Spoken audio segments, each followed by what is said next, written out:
There are multiple types of hashing algorithms you can use, shown on the screen, such as MD5 and SHA-256. When are these used? Well, it is used when you visit a website such as LinkedIn and you want to create an account. You would naturally put in a username and password, but it will also ask for other details such as name, age, email address, etc. All of those details are stored in plain text within the database. Except for one of the details, which is the password. The password is not stored as plain text, but as a hash. The password passes through the hashing algorithm, in our example MD5, and spits out the hash. So the hash is stored in the database, not the password. In the event that there is a data breach from a hacker and the details are stolen, they will not be able to crack the hash, as you can see the hash is too complex. Even if the hacker has the hash, a hash is a one-way function and the plaintext form of a hash cannot be obtained from the hash itself. The hackers will still have an individual's details such as username, age, email address and maybe their address, so this is still extremely serious. So, when trying to log in with the hash, it is pointless anyway. And with multi-factor authentication in play now, it becomes much harder for the hacker to break into an account.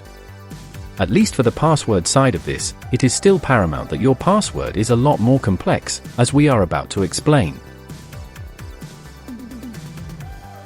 Remember what we said earlier, that you cannot reverse the process and extract a password from a hash, as hashing has been built as a one-way function. So, what does the hacker do now? You'll be surprised how many people out there still use very easy passwords, even in a corporate environment. We have seen in previous videos how hackers can use applications such as John the Ripper and Fern for Wi-Fi. Here, we are going to introduce rainbow tables. These tables contain the password, the hashes of numerous commonly used passwords along with their plaintext forms. To see hashing in action online, you can visit sites such as onlinewebtoolkit.com, where you can create the hashes of passwords. A simple passwords hash would appear like this in a rainbow table. Crackstation.net is pretty cool as it allows you to see the reverse process and deduce the password and algorithm used. Here, shown as MD5 and password 123. Remember, rainbow tables are mostly hashes of the common style passwords. There will be many in a rainbow table, but if you use password managers or just a complex password, it will mitigate this risk considerably. Other methodologies of breaking in would be using dictionary and brute force attacks. In both attacks, hackers employ a word list, shown here in Kali Linux as an example. In the user share word lists directory, you can make your own targeted word list. If you look at the RockU word list, it is enormous and gives you an idea of what is out there. Using the WC command, you can see that this word list has over 14 million entries. Pretty crazy. To make it even more difficult, nay impossible to crack passwords is to use another technique called salting. Salting is when an extra set of random characters are added with the password, can be at the beginning, middle or end or all. Every company has their own salt, which only the company will know. The salt is added before the hashing takes place. The output hash can now never be found in a rainbow table and even word lists wouldn't stand a chance. Unless you are Mr. Robot, of course. In this second part of today's video, we're diving into the fascinating world of encryption, specifically symmetric and asymmetric encryption. Let's decode it. Encryption is like the secret language of the digital world.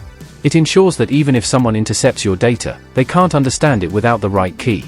Encryption is everywhere, from protecting your online banking to securing your messages. Now, let's break it down into two main types, symmetric and asymmetric encryption. First up is symmetric encryption. This is the simpler of the two methods.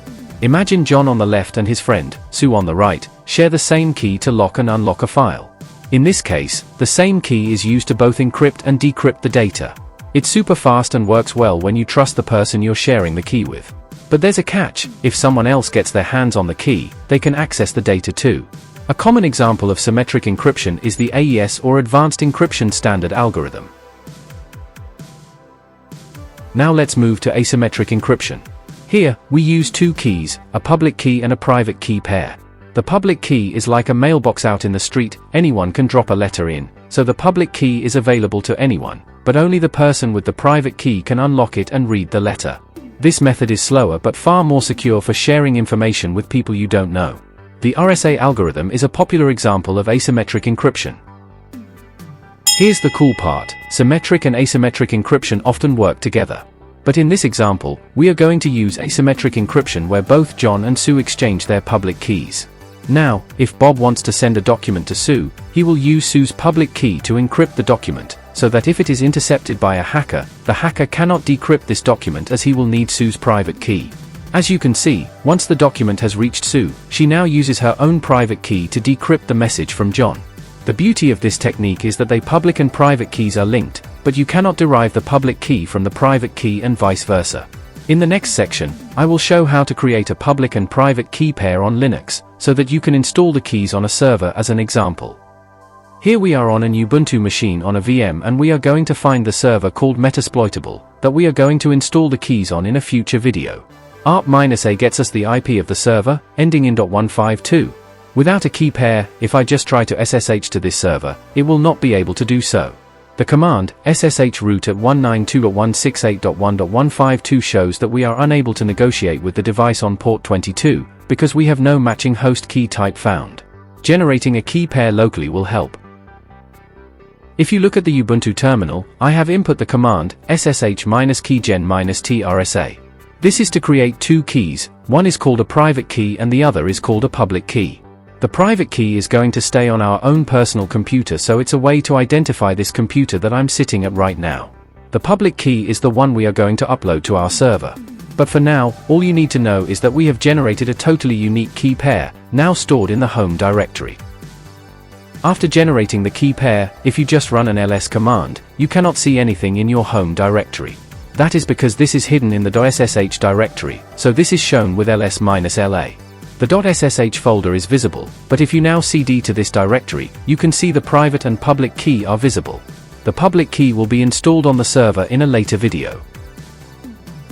Just to show you that we have connection to this server already as it has a pre-configured account, we will connect via PuTTY from Ubuntu. Starting up PuTTY from the command line, it brings up the basic interface. We are going to use SSH here to access the server. It already has an account configured for it, so this is the form of symmetric encryption, where we are just using a password. The future video will have the key installation on the server.